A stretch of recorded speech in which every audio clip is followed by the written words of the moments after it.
কসাই খুনি জঙ্গি মোদীর সঙ্গী খুনিকে ইন্টারপোলের মাধ্যমে বাংলাদেশে ফিরিয়ে বিচার শুরু করার কথা তখন আমরা শুনতে পাই আমাদের গত কয়েকদিনে এই আন্দোলনের বাসের কিল্লা প্রাইভেট বিশ্ববিদ্যালয়ের অন্তত 5 জন ভাই বোনকে হত্যা করতে জঙ্গি লীগেরা। আপনারা জিজ্ঞাসা করবেন তারা যে হত্যা করেছে তার প্রমাণ কি?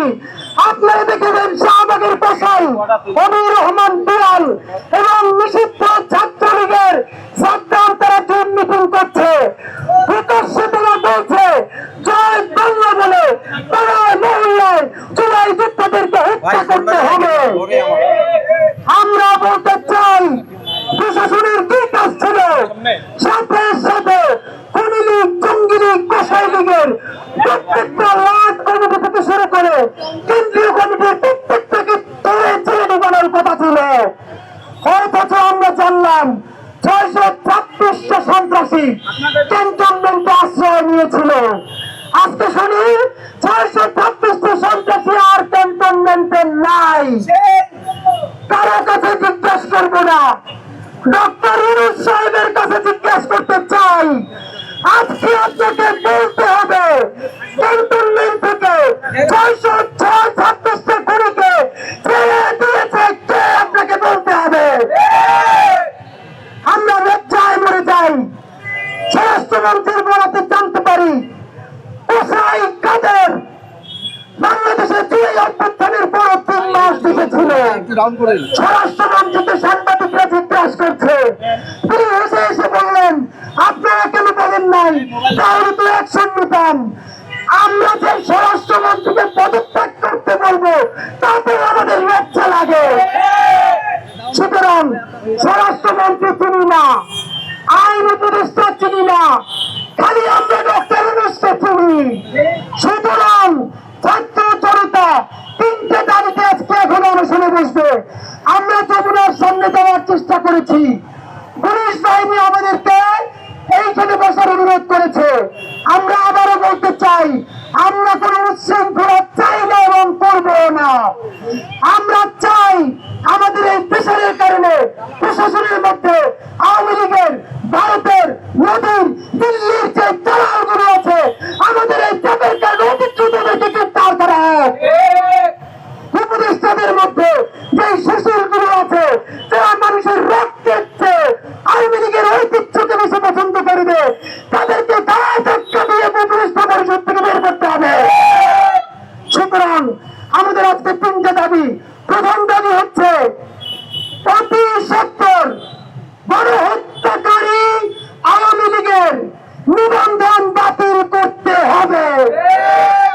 2, জাতীয় পর্যায়ের কেন্দ্রীয় কমিটি থেকে শুরু করে বাংলাদেশের প্রত্যেকটা ইউনিয়ন পর্যন্ত খুনি গণহত্যাকারী আওয়ামী লীগের যে কমিটি আছে সেই কমিটির প্রত্যেকটা সন্ত্রাসীকে অনতিবিলম্বে গ্রেফতার করতে হবে।